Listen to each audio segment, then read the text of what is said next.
Hi, xin chào các bạn. Thì trên tay mình là một chiếc kính mới đây. Khi mà đeo chiếc kính này nè, các bạn có ngay một cái màn hình 200 inch to đùng ngay trước mắt bạn á, mà không cần xem tivi, không cần đeo kính thực tế ảo nặng nề gì á. Thì đây là chiếc kính Raynel E4 Pro.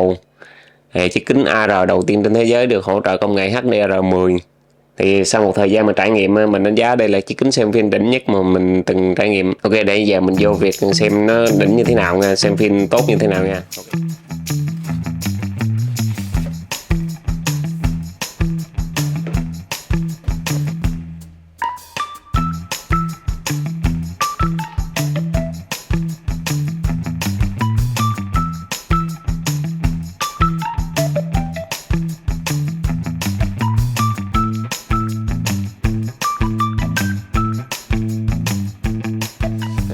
Ok, đầu tiên thì mình sẽ nói về thiết kế.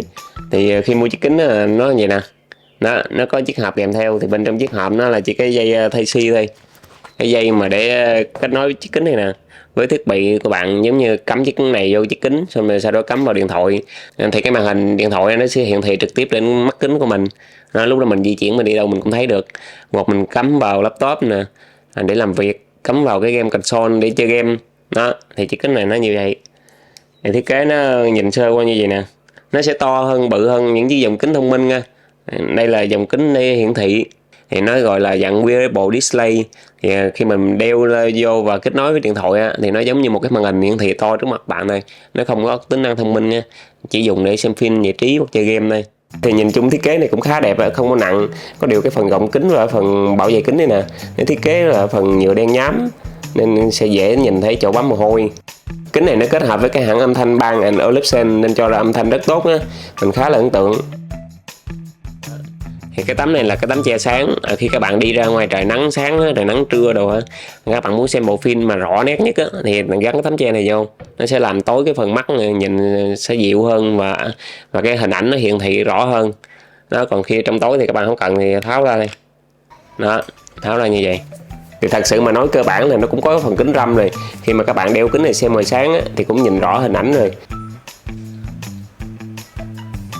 Ok, còn đây là cái phím chức năng thì tăng giảm âm lượng nè, phím chức năng nè. Còn bên này lấy phím tăng giảm sáng tối và lo. Ở phía đây thì cái điểm mũi nè, đây cảm biến. Cái cảm biến là để nó biết mình khi nào đeo kính vào, nó sẽ che cái cảm biến đó là biết mình đang đeo. Còn khi mà không đeo á, là kính sẽ tự động tắt sau vài giây. Đây là cái điểm mũi thì các bạn có thể tháo ra dễ dàng hoặc thay thế phù hợp với mũi của các bạn. Ok, thì chiếc kính này nặng khoảng 76 gram, nó nhẹ hơn rất nhiều so với những dòng kính thực tế ảo như kính VR đeo che bít khuôn mặt. Thì chiếc kính này nó như đây thôi. Theo mình trải nghiệm thì khi mà mình đeo chiếc kính này nè, đeo 2-3 tiếng thì coi hết bộ phim 2-3 tiếng thì rất là thoải mái, cũng không có vấn đề gì á. Bạn cứ tìm chỗ nào thoải mái, nằm tựa lưng trên ghế sofa, nằm coi chừng nào hết pin trên thiết bị của bạn thôi. Thì dành cho các bạn chưa biết á, thì chiếc kính này là chiếc kính wearable display á, nó không có pin riêng. Thì khi mình cần sử dụng, mình kết nối dây cáp với cái điện thoại của mình á, thì mình cắm vào mình xài thôi. Khi nào điện thoại hết pin thì cái này nó tắt, còn cái nào còn pin cứ xài hoài á, nó không cần pin riêng đó. Thì khi đeo chiếc kính này nè, các bạn thấy mà cái tầm nhìn của mình nó bị thấp á, thì cái càng kính này nè, nó có thiết kế cái chế độ bẻ lên bẻ xuống đó, bẻ lên nha, bẻ xuống cái, bên đây cũng vậy đó, bẻ xuống cái. Thì khi các bạn đeo á, ví dụ cái kính này cái màn hình nó thấp quá thì mình bẻ lên, còn cao quá mình bẻ xuống. Khi các bạn mà muốn điều chỉnh cái càng kính này là các bạn phải xem video của mình lại nhiều lần nha, cầm đúng ngay tư thế, ngón tay trỏ đặt ngay đây nè, bẻ lên bẻ xuống phải đúng nha. Chứ cầm bẻ mạnh quá mà bẻ không đúng vị trí là nó gãy càng kính thì coi như thua luôn đó. Để mà cầm ngay đây nè, bóp xuống đó, bóp xuống nhẹ nhàng đó, nhớ coi kỹ nhiều lần nha. Ví dụ bẻ mà gãy đừng đổ thừa là không dụng chỉ nha. Ok, nói về thông số kỹ thuật là chiếc kính này được công bố là chiếc kính đầu tiên trên thế giới hỗ trợ HDR10. Thì HDR10 là gì? Thì HDR gọi là High Dynamic Range, tức là cái khoảng cách động giữa vùng sáng và vùng tối á. Nó đơn giản là khi đeo chiếc kính này vô, cái công nghệ nó hỗ trợ là mình nhìn rõ chiều sâu hơn, nhìn hình ảnh nó có chiều sâu hơn và thật hơn. Thì công nghệ nó tóm lại là vậy đó. Nói về độ sáng thì chiếc kính này có độ sáng là 1200 nit, thì cao hơn nhiều so với những chiếc kính khác. Thì cái 1200 nit đó là gì?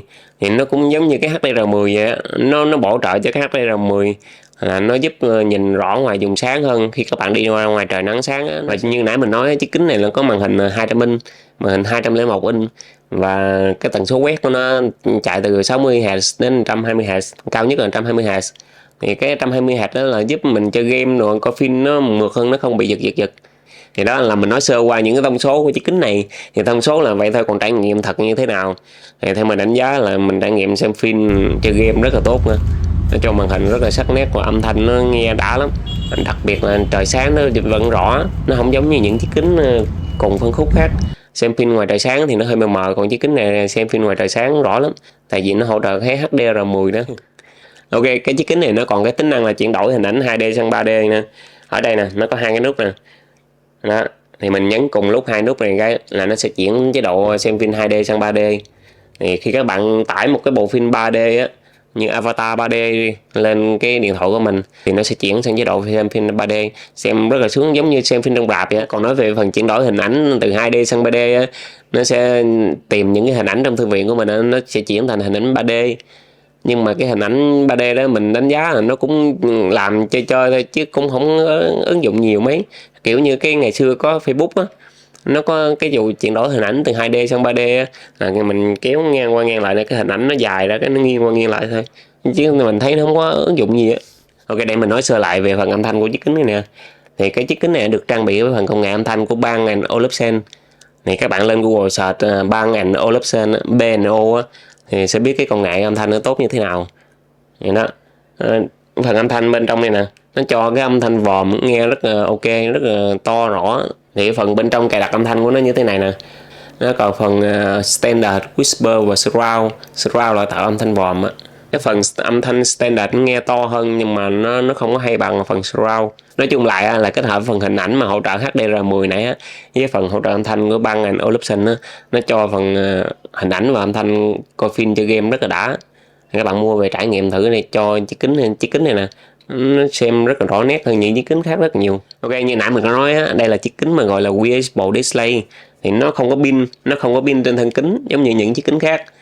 Thì mình muốn xài mình phải cắm vào thiết bị khác, giống như cắm vào điện thoại này, cắm vào laptop hoặc cắm vào console game đó. Thì cái đó là một cái điểm bất lợi, nhưng mà cái lợi của nó là mình không cần lo pin. Thì pin cái thiết bị của mình xài bao nhiêu thì cái kính này nó xài bấy nhiêu thôi.